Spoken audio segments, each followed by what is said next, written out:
Okay, so welcome to FreudGBIV. I'm your host, Bree, and we're going to analyze Freud's psychoanalytic theory. Our first guest is Lauren Lemperer. Hi guys. Thank you. And our second guest is Katie Sen. So, Thanks for that wonderful introduction. You're Bree. welcome. How are Anytime. the kids? What? So, what do you guys think of Freud's theory? You know, the superego, the ego, the id. So we have noticed that we think that the id and the superego we have experienced, or like we've started to notice more in our daily lives, when it's kind of like you feel that I want to punch her in the face, but that's not socially acceptable.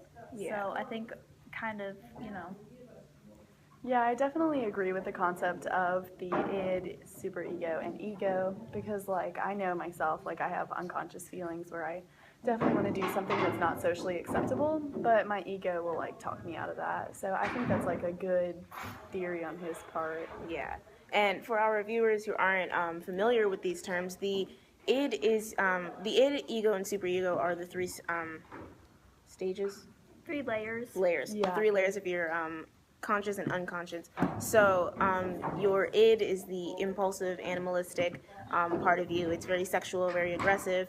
Your superego is sort of your moral center. So it tries to stop the id from doing crazy stuff like punching people in the face, Lauren. Jeez. And the ego is the mediator. So it keeps them from causing serious problems to the self. So I think what you're saying with it, we're noticing it more. It's sort of because the ego brings that to consciousness sometimes. Mm-hmm. So it's sort of like, oh, this is what I was thinking, but most of the time I feel like we wouldn't really notice that that's what we're doing. Yeah, and the ego can go with your id and your like natural instinct, but the superego is like capable of making you feel guilty. So when you do something wrong, like you're gonna know. Yeah. Because of your superego. So, let me think. Something else. What about the defense mechanisms that Freud mentioned? What do you think of those? They are very true, and we think that some of them aren't as subconscious as Freud described them as. Like, sometimes we think ahead, like, I'm having a bad day, I acknowledge that, and then I'm probably going to let it out on someone else.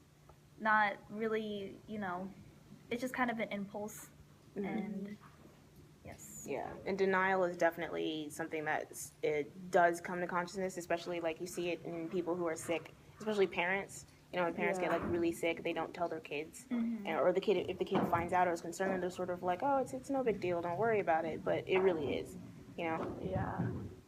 So, yeah. So let's talk about stuff that we feel isn't very valid as far as Freud's theory. So starting with the Oedipus and the Electra complex, which is, a lot of people have mostly heard of the Oedipus complex when the son feels sexual urges towards his mother and wants to act those out.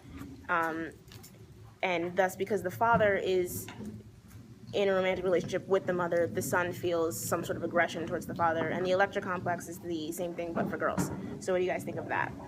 I completely disagree with that. Like, I've never had feelings towards my father, and I think most people would say the same thing. That's just like a strange way to like look at it, and I prefer not. Like, I can't even wrap my mind around that concept, even without like when removing like the judgment aspect. Yeah. I just think that's like so strange, and I don't know where he came up with that. Yeah. Right. And then we were saying before about how animals, I don't think humans are as animalistic, or even animals are as animalistic to go to incest, even despite the social consequences. Yeah. I'm not finishing any sentences. It's okay.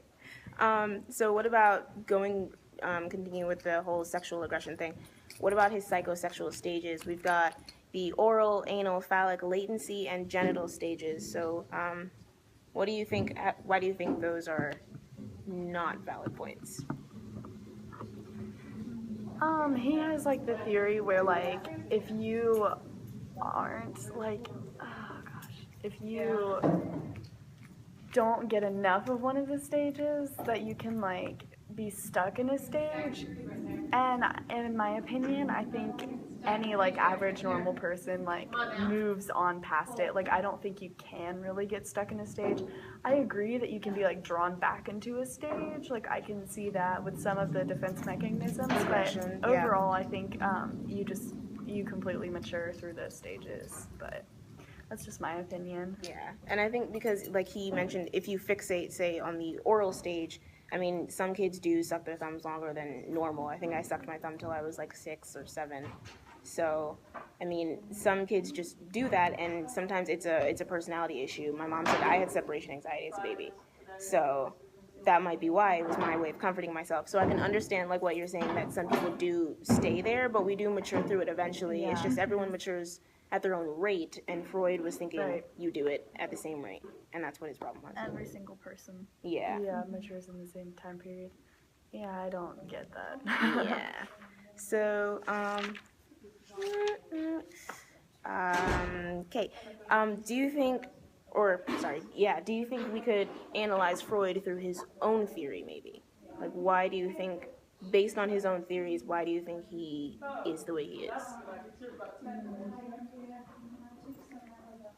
Maybe he has some weird subconscious things going on in his head, where, you know, he describes humans as being very aggressive and sexual, and like, Yeah. I don't think we're like that. And that just sounds like a personal issue to me. Yeah. We've also heard that he had like a strange relationship with his daughter, Yeah. and I think that's another like where he got the a lot of his like theories is from his like personal experiences, which is why I don't think they're all entirely accurate. Yeah. So And I think even when the book goes into analyzing or evaluating the psychoanalytic perspective, it says like Freud was mostly just trying to figure out why people were doing things, but he wasn't really delving into, like, he just interpreted things on his own. There was no real scientific basis for what he was interpreting. So you could say, I had a dream and I was flying a plane and it was storming and whatever, and he could say, you had a bad relationship with your father and you want to have sex with him. And it's like there's not really any Yeah. basis for that. yeah. So, It is. It's kind of like he takes concepts and like reads them in a completely different light than like, you know, normal. Like most people wouldn't look at it in the way he looks at everything in like a different way, yeah. and it just, yeah. So yeah, I think that's all the time we have. So, thanks. And Thank See you for next having us on time. the show. see you next week when we analyze something else.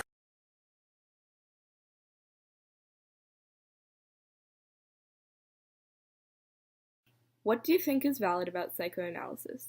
I think that it's true that the unconscious and unconscious drives and motives play a big role in a person's personality, but what I think is wrong about it is I think that not all of a person's personality is because of the psychosexual stages, and that, like the psychologist Alfred Adler thought, childhood may affect a person's personality not just because of repressed sexual feelings, but possibly also it could like mirror childhood struggles of inferiority.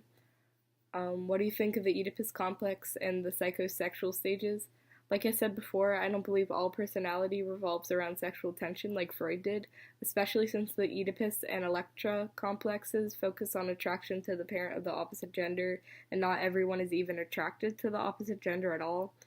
Plus, with the Electra complex, it said that girls experience penis envy because it's seen as the superior sex organ, but I think it's kind of ridiculous to think that girls have inborn patriarchal feelings. Do you think you frequently display any specific defense mechanisms? Like Lauren's probably said before, because she likes to embarrass me, I sucked my thumb up until I was like 10, which isn't a defense mechanism, but it could be seen as oral fixation. As far as the actual defense mechanisms go, I'm definitely guilty of reaction formation by being fake nice to people I hate. displacement by yelling at people and ruining their day if I've had a bad day, and projection for calling people out for having bad handwriting and stupid stuff like that when my own handwriting is so bad people think I've regressed to a kindergartner. How I would analyze Freud using his own theory is I would say he's definitely probably fixated on at least one of the psychosexual stages since he thinks about sex and aggression so much. He probably just had a really bad childhood.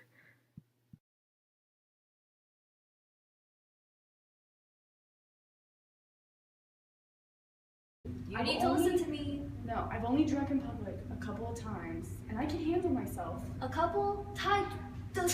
Katie's dealing with alcoholism, and her friend Lauren is really worried about her. I thought you said you're gonna try to stop. I can't. I love the beer. Wait, that's... They want you to quit. I know, but I don't have a problem. I don't drink all the time. You drink all the time. 3 beers is for breakfast. You don't have a problem then. I drink beer. I feel like drinking beer. Yeah. You have no you have problem with this. I don't have problem with this. Then why you tell me? After 4 bottles of vodka, that's when you get nervous. I'm not nervous. I'm good. Wine is for women, beer is for boys, vodka is for men. But after a while, you'll need to prove you're a man. You know it. Mother Russia, Mother. comrade. Hot. What? I realized that baby isn't mine, is it? You're cheating on me. I can't believe this. We had something. It's probably not his. Oh God, I can still smell his cologne. I should really leave him for my husband. Wait. Hi. Whoa. I'd not do that. And Sorry. No, it's okay. there will be no fantasy. Okay. Ready? Do I read?